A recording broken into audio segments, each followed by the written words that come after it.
Your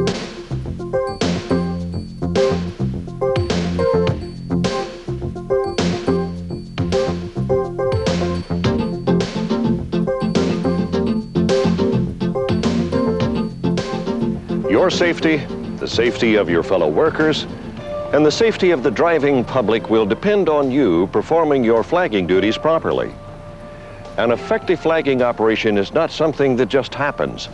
It's the result of planning, proper training, and the use of good flagging procedures.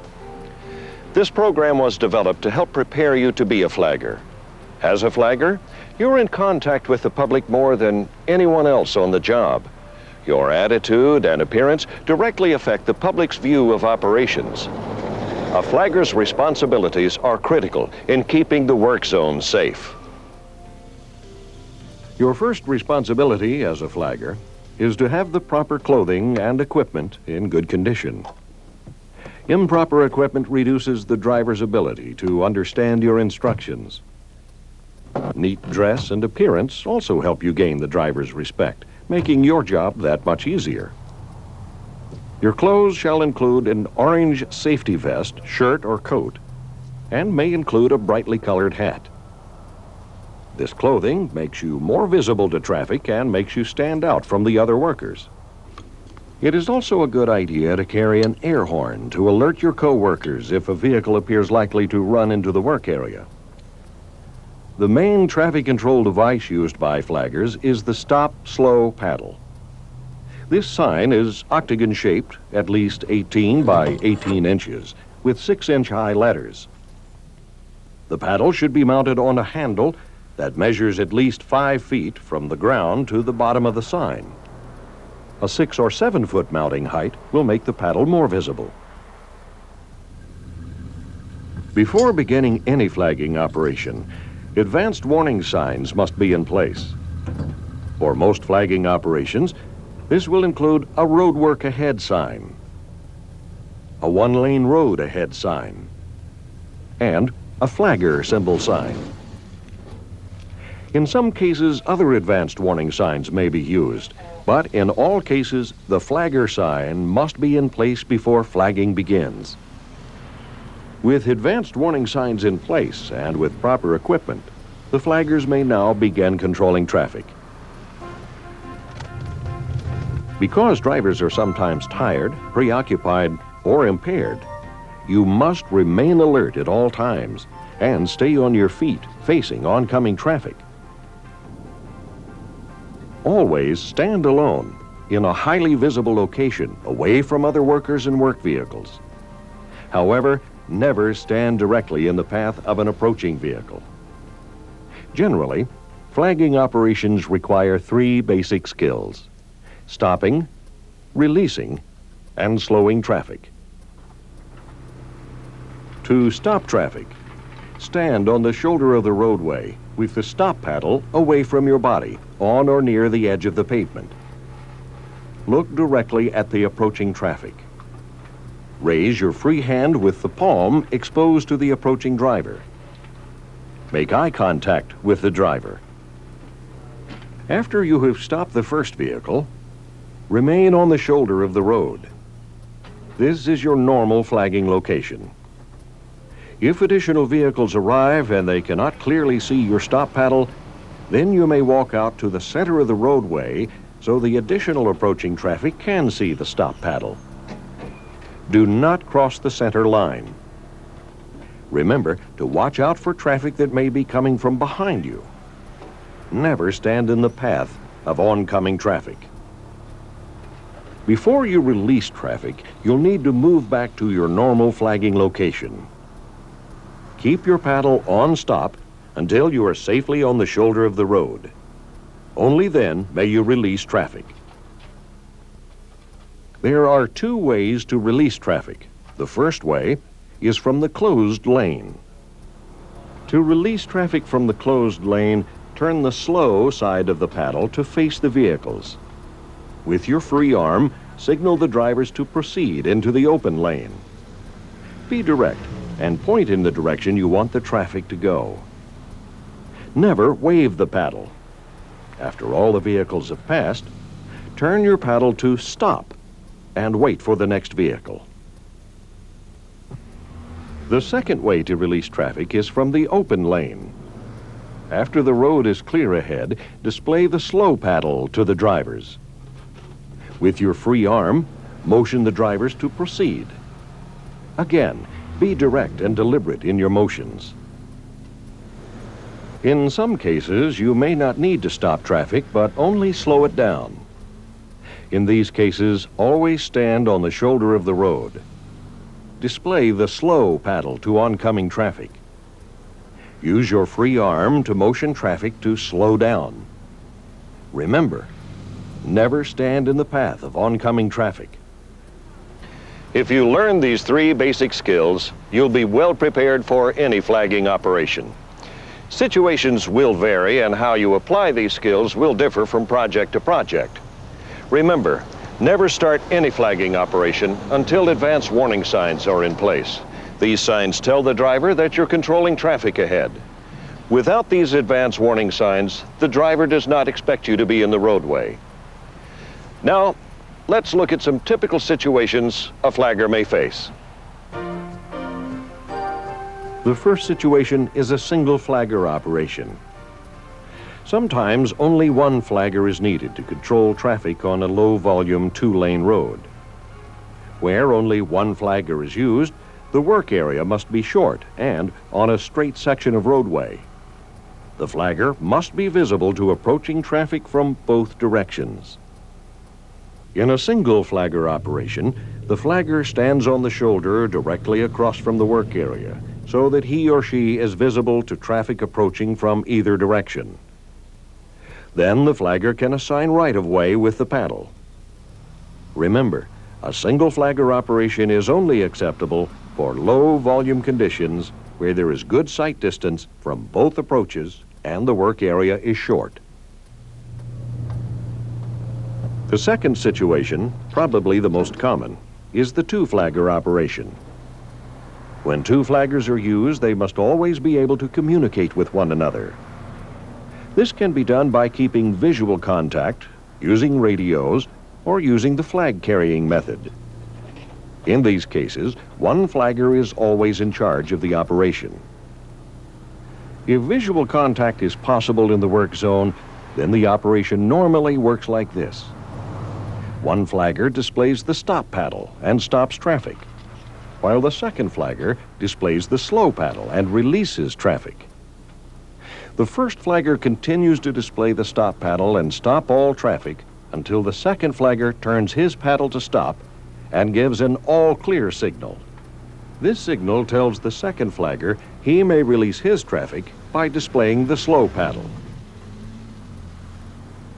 The all-clear message can be given visually by using a hand signal, such as lifting one's hat.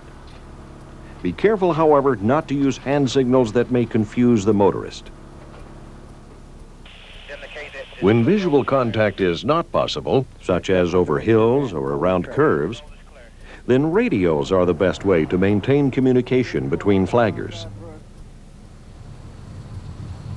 If radios are not available, then the flag-carrying method is another way to maintain communication between the flaggers.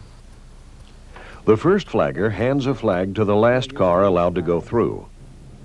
When that driver reaches the second flagger, he hands him the flag. Having received the all clear, the second flagger can now allow traffic to flow safely in the opposite direction. This operation is very simple, but the flagger must be assured that the driver of the last vehicle will pass the flag to the other flagger. Remember, communication between flaggers is vital, and radios are the best way to maintain communication. The third situation is use of a pilot car for traffic control. This method works best where the route is particularly long or dangerous, or where the work area changes so often that proper signing is difficult. The pilot car is used to guide a train of vehicles through the job or detour. This operation uses a flagger at each end of the one-lane section. In this type of operation, the flaggers hold all traffic on each end of the work zone until the pilot car arrives and leads the traffic through the work zone. A safe turnaround location should be provided for the pilot car at each end of the work zone. Provision should also be made for identification of the last vehicle in the column. The vehicle selected for the pilot car should be lightweight and easy to handle. It should have the name of the agency or contractor clearly displayed. The pilot car sign shall be mounted on the rear of the vehicle. 2 or more pilot cars may be used to guide traffic through a particularly complex or dangerous detour. The fourth situation is nighttime flagging operations. These procedures are generally the same as daytime, except for some equipment changes. A flashlight with glow cone is recommended, while a retro-reflectorized vest and a retro-reflectorized stop-slow paddle are required for nighttime flagging operations. To stop an approaching vehicle, stand on the shoulder of the road holding the stop paddle away from your body. Do not stand in the travel lane. Wave your flashlight with glow cone back and forth in front of your body to attract the driver's attention. To release traffic, turn the paddle to slow and direct traffic to proceed by pointing the flashlight into the open lane. Do not wave the flashlight while releasing traffic. This might confuse the drivers. If possible, the flagging station should be lit by auxiliary lighting. This is the safest way to flag at night. The more visible you are, the easier it is for the driver to see you and to follow your instructions. The fifth situation involves only one flagger restricting only one direction of traffic. An example of this is an area where trucks are loading or unloading and are blocking a lane. The flagger stops traffic in the usual manner. Once the work has been completed and the way is clear, the flagger releases traffic. When releasing traffic on a 2-lane highway where traffic is stopped temporarily in only one lane, turn the paddle a quarter turn so that the word stop faces you. In this position, the sign is parallel to the shoulder of the road so that neither stop nor slow can be read by motorists approaching from either direction. The stop message then will not confuse the traffic moving in the opposite direction. The sixth and final situation deals with emergencies such as a broken utility line, an accident, or a washout. In these situations, the proper flagging equipment may not always be available. In that case, a 24 by 24-inch red flag may be used for flagging traffic.